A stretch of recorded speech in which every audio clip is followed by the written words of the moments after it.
माता रामो मत्पिता रामचन्द्रः स्वामी रामो मत्सखा रामचन्द्र सर्वस्वं मे रामचन्द्रो दयालो नयन जाने नैव जाने बंधु सिय सिय प्राण प्रिय सुषमा शील निधान भरत शत्रुघ्न जन सुखद श्री राम अनुज हनुमान बंधु श्री तुलसी के चरण जिनकीन्हो जग काज कल समुद्र मूरत लख्यु प्रगटेहु सत्य जहान सिया राम मैं सब जग जानी करहु प्रणाम जोड़ जग पानी।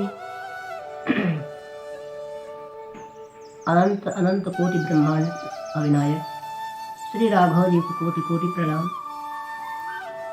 श्री हनुमान जी को साक्षात दंडवत, भोले बाबा को साक्षात दंडवत, गोस्वामी श्री तुलसीदास को वंदन। तो साधु संग क्या है? सत्संग किसे कहते हैं? सत्संग उसे कहते हैं जो सत्पुरुषों का जो संग है उसको कहते हैं सत्संग। अब कैसे पता चलेगा कि ये आदमी संत है? तो बढ़िया सफ़ेद कपड़ा पहन लिए, टीका लगा लिए, चुटिया बना लिए, क्या वो संत हो गए? एकदम जरूरी नहीं। संत किसे कहते हैं? संत का स्वरूप नहीं होता है, संत का स्वभाव होता है। संत उसे कहते हैं जिसको देखने से वो ना याद आवे, जिसको देखने से अनंत याद आ जाए, वो संत है। वो एक 5 साल का बालक भी हो सकता है और 60-70 वर्ष का एक वृद्ध भी हो सकता है। संत कोई भी हो सकता है। कहते हैं कि पर उपकार वचन मन काया संत सहज स्वभाव खगराया। संत कौन है? आपका वृक्ष संत है, और ये नदी संत है, पर्वत संत है। आप बताइए, आपको कोई ढीला मारे और आप फल देंगे? ये पौधे उन्हीं को फल देते हैं जो उनको ढीला मारता है। यही संत है। ये तो हुआ संत की महिमा। अब आगे भगवान के नाम की महिमा है। कहा जाता है, नहीं कली कर्म न भक्ति विवेकु राम नाम अवलंबन एकु। कहा जाता है इस कलयुग में ना कर्म है, ना धर्म है, ना भक्ति है, ना विवेक है। क्या है? राम नाम अवलंबन एकु। केवल राम का नाम ही एक अवलंब है। कलयुग केवल हरि गुण गाहा गावहि नर पावहि भव थावा। इस प्रकार गोस्वामी श्री तुलसीदास जी नाम की वंदना, रूप की वंदना और अवध समाज की वंदना, अवधपुरी की वंदना, सज्जन की वंदना, दुर्जनों की वंदना, ब्राह्मणों की वंदना, अरे बहुत वंदना है। कहाँ तक कहें? ये सबका वंदना करने के बाद गोस्वामी श्री तुलसीदास जी शरणागति घाट से उठा करके इस कथा को कर्म कांड घाट पर ले गए और बोले, भरद्वाज मुनि बसहि प्रयाग तिनहि राम पद अति अनुराग तापस समदम दया निधान परमारथ पथ परम सुजाना। यहाँ पर एक महात्मा का दिया गया परिचय। कहते हैं भरद्वाज मुनि बसहि प्रयागा। एक महात्मा है, एक मुनि है जिनका नाम है भरद्वाज। वो तीर्थराज प्रयाग में निवास करते हैं। उनका परिचय दिया गया है कि भरद्वाज मुनि बसहि प्रयागा, तीनहि राम पद अति अनुरागा। राम के चरणों में उनका अनुराग नहीं, अति अनुराग है। सम कहें तो उनका मन बस में है, दम कहें तो इंद्रियां बस में है। परमार्थ पथ परम सुजाना, परमार्थ के पथ पर आने जाने वाले हैं और दया के भंडार हैं। आप लोग जानते होंगे तीर्थराज प्रयाग में हर साल लगता है मेला एक बार, और जब मेला लगता है तो पूरे आर्यावर्त के ऋषि मुनि तीर्थराज प्रयाग जाते हैं, 1 महीना रहते हैं, स्नान करते हैं, और जब वो मेला समाप्त होता है तो अपने अपने आश्रम में सब वो चलते हैं। तो एक बार तीर्थराज प्रयाग में कुंभ का मेला लगा। सब ऋषि मुनि जब स्नान करके जाने लगे तो एक महात्मा को श्री भरद्वाज मुनि ने रोक लिया और कहा कि सब लोग जा रहे हैं तो कोई बात नहीं, मगर आप मत जाइए। गोस्वामी श्री तुलसीदास ने कहा, याज्ञ बलिक मुनि परम विवेकी, भरद्वाज राखे पद टेकी। भरद्वाज मुनि अपने आश्रम में लाए, अतिथि पूजन किए, पांव धोए, आसन लेकर बैठाए। तो श्री याज्ञवल्क्य जी ने कहा कि आपने हमको क्यों रोका? तो भरद्वाज मुनि कहते हैं, प्रभु नाथ एक संशय बड़ मोरे, राम कौन प्रभु पूछे हूँ तोरे। कहते हैं, नाथ मेरे मन में एक संशय है। क्या? कि राम जी कौन है? एक राम के बारे में हम भी जानते हैं, जो महाराज दशरथ के घर जन्म लिए और पिता की आज्ञा पाने के बाद 14 वर्ष के लिए वन में गए। उनके पत्नी का हरण हुआ और उनको क्रोध आया और जाकर के रावण को कुल खानदान से समाप्त कर दिए। इस राम को तो मैं जानता हूँ। मेरा प्रश्न है कि इस राम को मैं जानता हूँ, क्या इसी राम को शिव जी जपते हैं, या शिव जी जिसको जपते हैं वो कोई और राम है और हम जिनको जानते हैं ये कोई और राम है? श्री याज्ञवल्क्य जी मुस्कुराने लगे और कहते हैं कि मुनिवर, मैं आपकी चतुराई को समझ गया। आप राम जी के गुण कथा को सुनना चाहते हैं, इसलिए मूढ़ बन करके हमसे प्रश्न कर रहे हैं। कहते हैं, चाहु सुने राम गुण गूढ़ा, चाहु सुने। कहते हैं, मैं आपको कथा अवश्य सुनाऊंगा, मगर उसके पहले राम कथा से पहले राम कथा की महिमा है, वही जो हम पहले वाले सुनाए थे।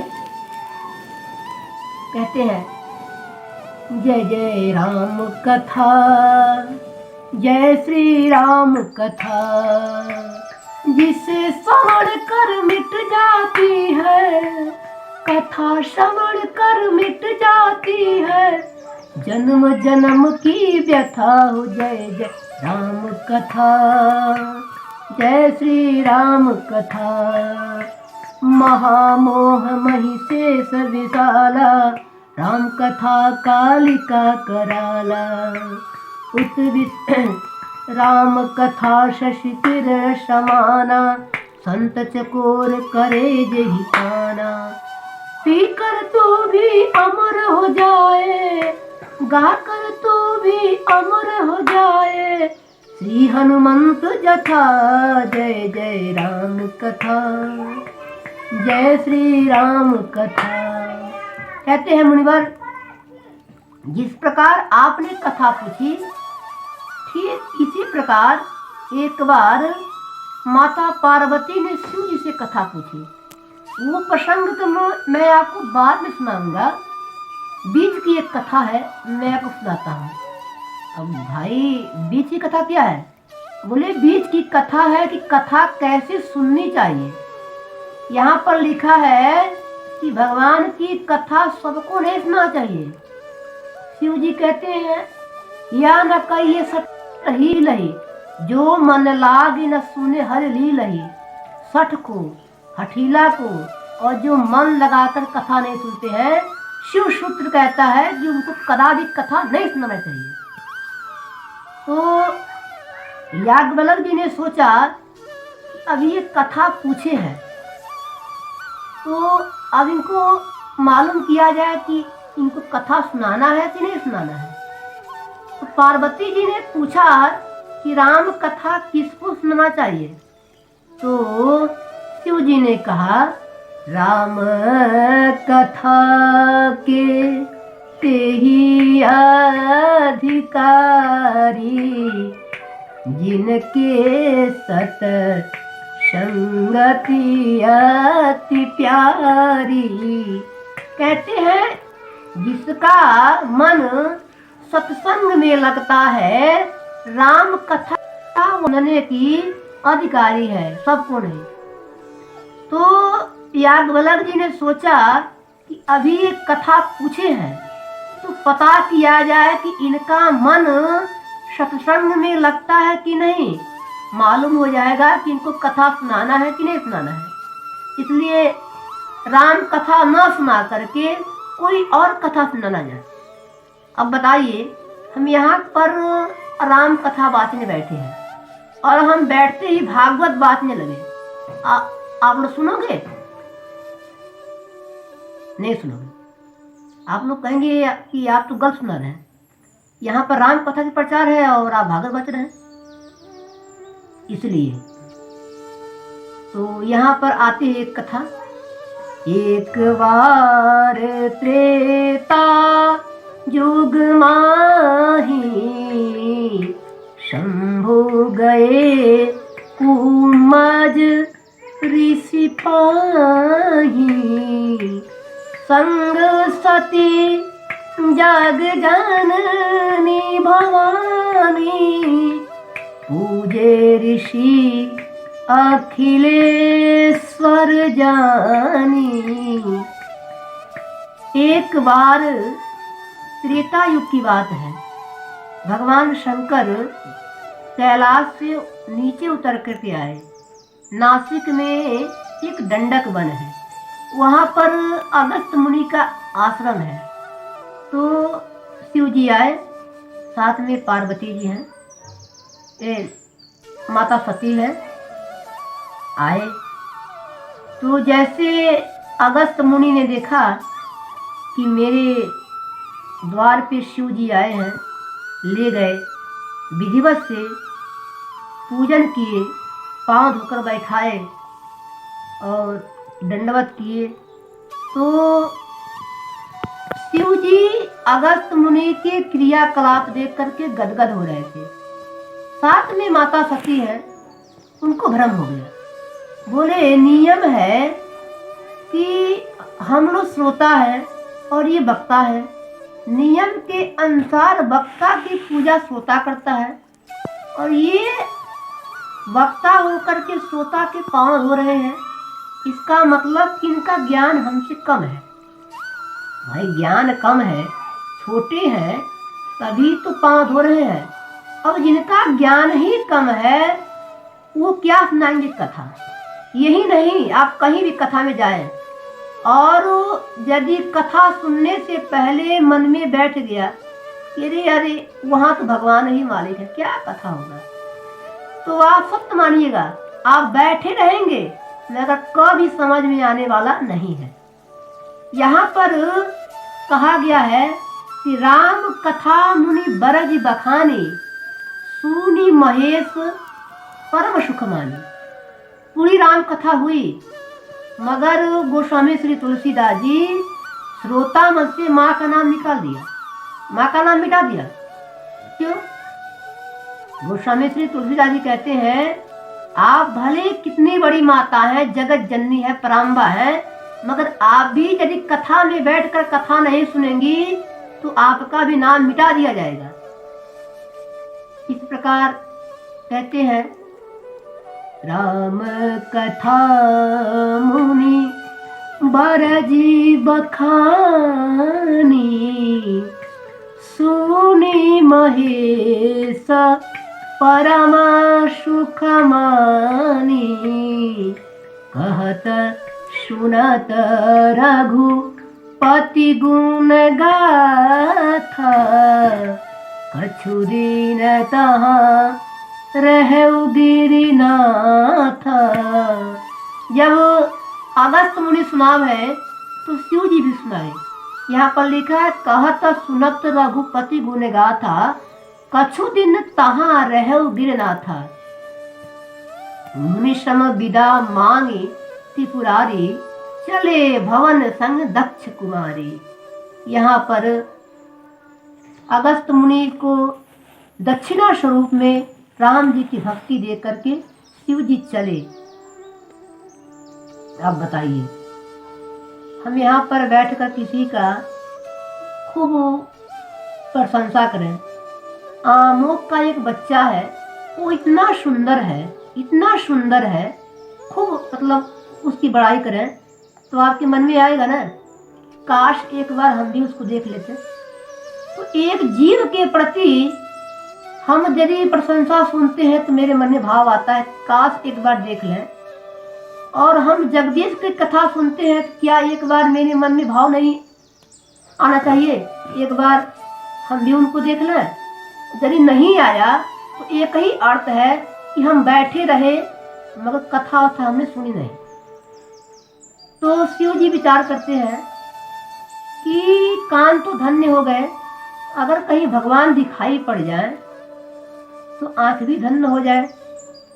यहाँ पर लिखे हैं गोस्वामी श्री तुलसीदास जी कि हृदय विचारत जात हर, के ही विधि दर्शन हो,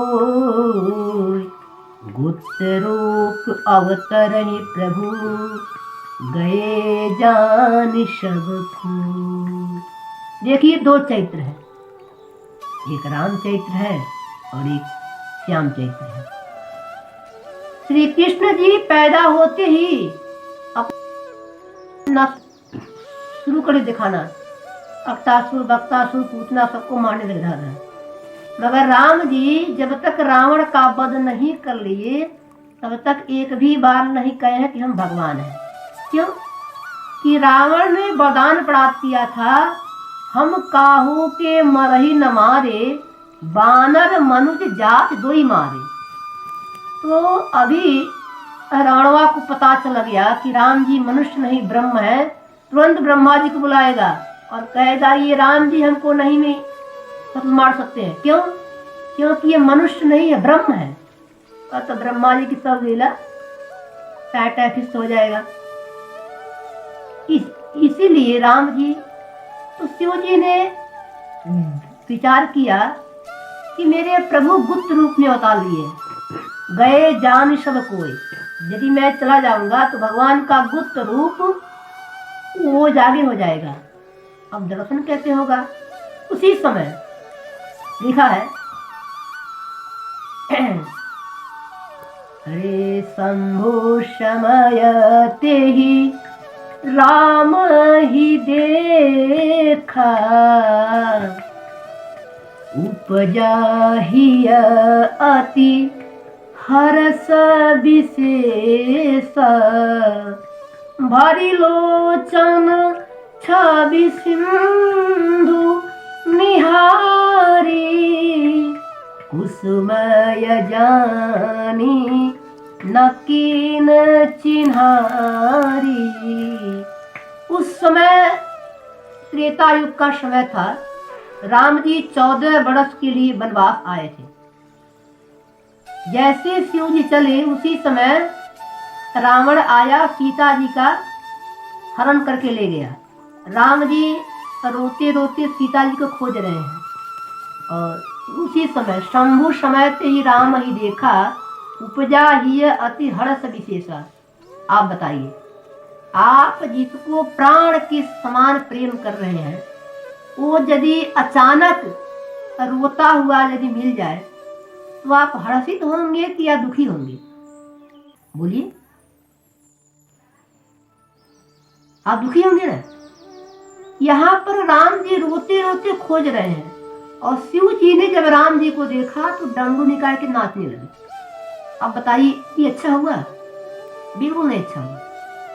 किसी की हंसाई पर, कोई किसी के रुलाई पर और कोई हंस रहा है, वो भी अपना सबसे कठिन जाति अब माना। शिव जी ऐसे नहीं हंस रहे हैं। शिव जी तो सब जानते हैं।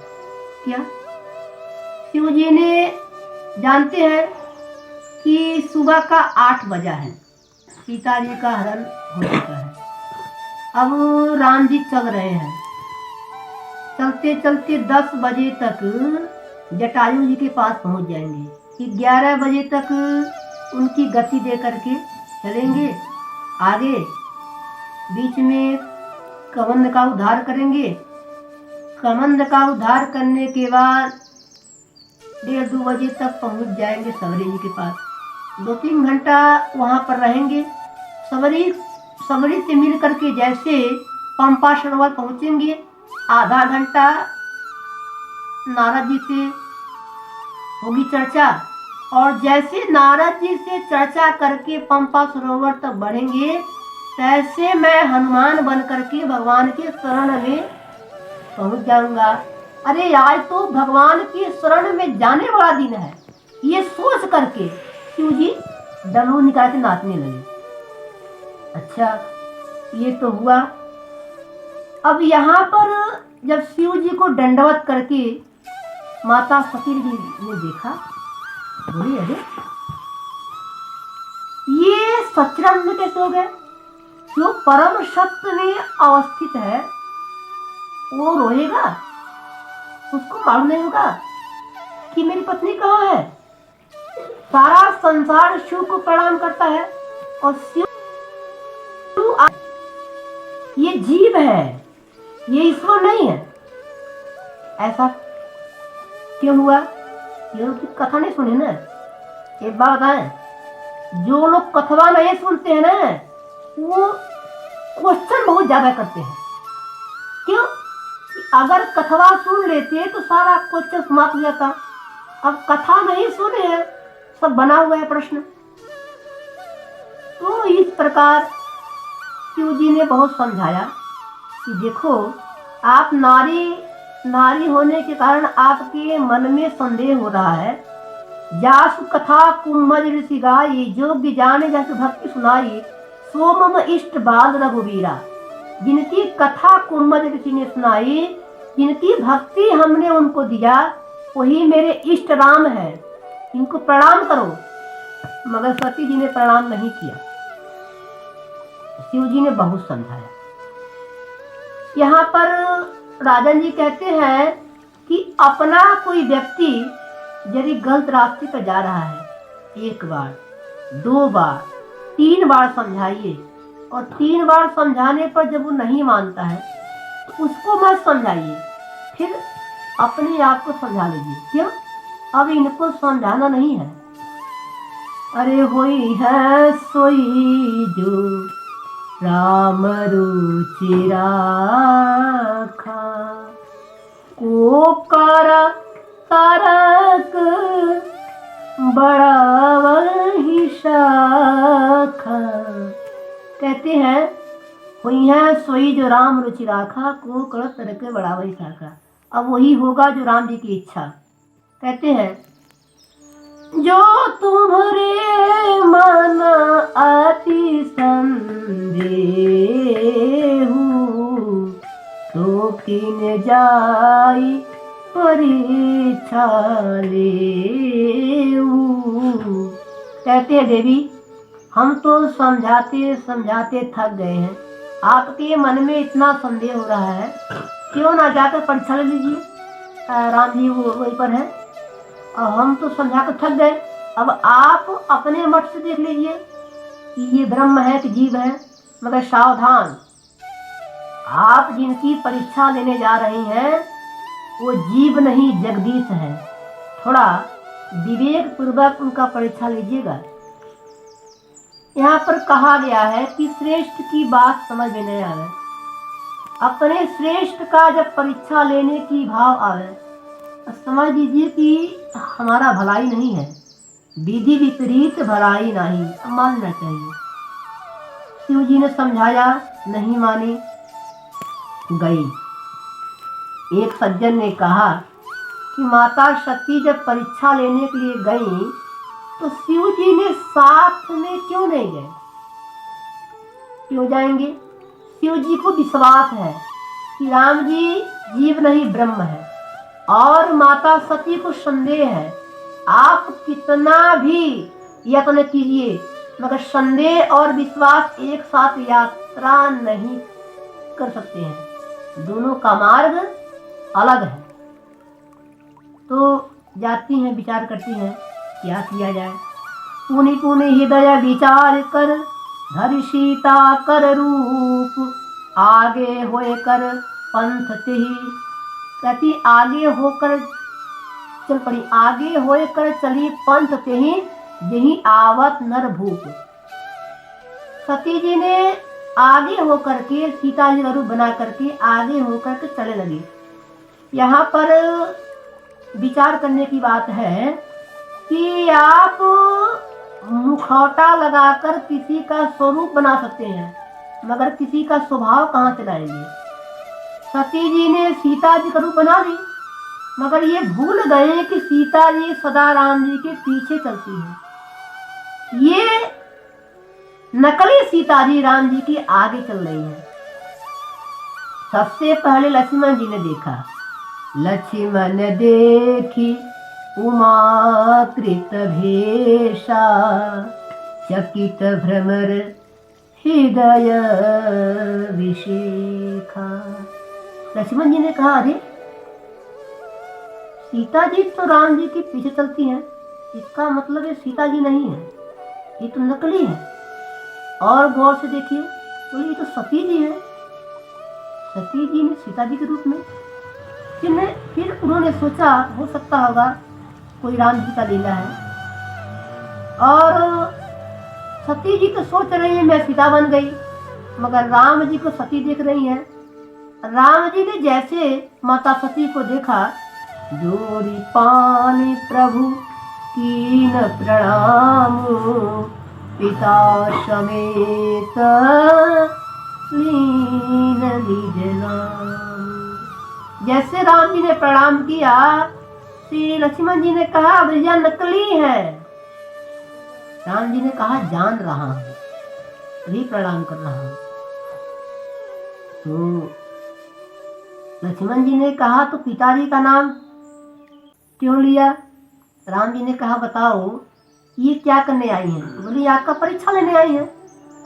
तो राम जी ने कहा ये परीक्षा लेने के लिए आई है तो ये परीक्षा लेने वाली हुई, और मैं परीक्षा देने वाला, तो मैं विद्यार्थी हुआ। तो छात्र का धर्म है जैसे गुरु जी दिखाई पड़े वैसे हाथ जोड़कर प्रणाम करें। तो कहते हैं तो पिता का नाम क्यों लिया? बोले परीक्षा में एडमिट कार्ड दिखाना होता ना, एडमिट कार्ड में पिताजी का नाम और अपना नाम दोनों रहता है। अच्छा, तो जिस समय भगवान श्री राम प्रणाम किए, माता सती को समझना चाहिए कि कोई भी पति अपने पत्नी को ऐसे प्रणाम नहीं करेगा। और सामने गई, जब सामने गई तो राम जी ने कहा माँ आप अकेले अकेले कहाँ घूम रही हैं? शिव जी कहाँ है? कहते हैं पूछी बहोरी कहाँ वृष के तू, चकित भ्रमण। कहते हैं पूछी बहोरी कहाँ वृष के तू, शिव जी कहाँ है? विपिन भ्रमण करें के हेतु, आप जंगल में अकेले अकेले कहाँ घूम रही हैं? आप शिव जी के पास जाइए, देखिए हमने सीता जी को अकेला वन में छोड़ा, कोई उठा कर ले गया, देखिए ये वन बहुत खराब है, आप जाइए शिव जी के पास। माता सती ने कहा, अरे ये तो उनको पहचान रहे हैं, मैं अपने अज्ञान के कारण इनका परीक्षा लूं। कहती है, मैं शंकर का कहा न माना, निज अज्ञान राम पर आना। शिव जी के पास गई। शिव जी ने कहा, लेनी परीक्षा के ही विधि, कहु सत्य सब बात। कहते हैं कि आपने परीक्षा तो लिया ही है, मगर किस विधि से परीक्षा ली वो हमको बताइए, झूठ मत बोलिएगा, सत्य सत्य सब बोलिए। माता सती ने यहाँ पर झूठ बोला। देखिए कहा गया है कि आप किसी भी भक्त के प्रति माया मत करिएगा, क्योंकि माया करेंगी तो उल्टा आपको माया आपके ऊपर ही हावी होगी। सती जी ने माया का रूप बनाया और वही माया सती जी के सिर पर अपना लगा लिया डेरा। सती जी ने ना चाहते हुए झूठ निकल गया। कहती हैं, कछहु परीक्षा नलिन गोसाई, कीन प्रणाम तुम्हारे राई। कहती है कि प्रभु हमने कोई परीक्षा नहीं लिया। तो शिव जी ने कहा, तो आपने क्या किया? बोले, जैसे आप प्रणाम किए वैसे हमें पास में जाकर प्रणाम करने। गलत, इन्होंने प्रणाम नहीं किया, उल्टे उन्होंने प्रणाम किया, और ये यहाँ बता रही है कि हमने प्रणाम किया। पहली बात। दूसरी बात कहती है, कछु परीक्षा नहीं गोसाई, और यहाँ पर सीता जी को उदाहरण चली गई परीक्षा लेने के लिए। दोनों बात झूठ हुई। शिव जी को विश्वास नहीं हुआ। शिव जी ने सोचा कि हमने इतना समझाया, मेरी बात नहीं मानी, रास्ते में कौन सा ऐसा गुरु मिल गया जो बिना परीक्षा ले चली आई। तो क्या हुआ? शिव जी ध्यान में चले गए, और हुआ क्या? अरे तब शंकर देखे हूँ करि ध्यान, कीन सती जो चरित सब जाना। शिव जी ने ध्यान में सब कुछ देख लिए। सती कीन सीता कर भेषा, इतना बड़ा अपराध। मगर देखिए बड़ा कौन है, यहाँ पर आएगी बात ना, ये बड़ा कौन है जो सब कुछ जान करके मौन बैठा हुआ है, वही बड़ा है। यहाँ पर देखिए इतना बड़ा अपराध होने के बाद भी शिव जी माता जी का कोई दोष नहीं मानते हैं। कहा गया है, शिव जी ने बारंबार भगवान की माया शक्ति को प्रणाम करते हैं और कहते हैं, बहुरी राम माया ही सिर नावा, तेरी सती जेहि झूठ कहावा। शिव जी विचार करते हैं, सती नहीं कहती, ये भगवान की माया ही सती जी को प्रेरित करके झूठ कहा, अर्थात सती का कोई अपराध नहीं है। अब बाबा द्वंद में पड़ गए, क्या किया जाए। सती जी ने सीता जी का धर्म किया, आज से सती जी ने माता के समान हुई, त्याग कैसे कर प्रिया है। तो शिव जी ने द्वंद में पड़ गए। अंत में भगवान के चरणों का स्मरण करके शिव जी ने विचार किया कि यही तन सती भेंट मोरी नाही, शिव संकल्प की नमन माही। शंकर सदा स्वरूप समारा, लागी समाधि अखंड अपारा। कहते हैं, बिनु अग तजी सती समनारी, शिव सम कौन रघुपति व्रतधारी। शिव जी ने माता सती का त्याग कर दिया। जब त्याग किए तो आकाशवाणी हुई, जबकि सती पूछा बहुभांति, तबकी न कहे त्रिपुर आराती। सती जी ने बहुत बार पूछा कि आपने कौन सा प्रण किया, मगर भगवान शिव जी ने नहीं बताया। क्यों? शिव जी जानते हैं यदि बताऊंगा तो इसको कष्ट होगा। यहाँ पर ये भजन आता है, मैं गाऊंगा जरूर। बहुत लोग गाते हैं। इस भजन को विशु जी ने गाया है, सभी संत महापुरुष गाते हैं। अरे नहीं चाहिए दिल दुखाना किसी का, सदा ना रहा है सदा ना रहेगा, जबाना किसी का। नहीं चाहिए दिल दुखाना किसी का, आएगा बुलावा तो जाना पड़ेगा, सिर आखिर तुझे को झुकाना पड़ेगा।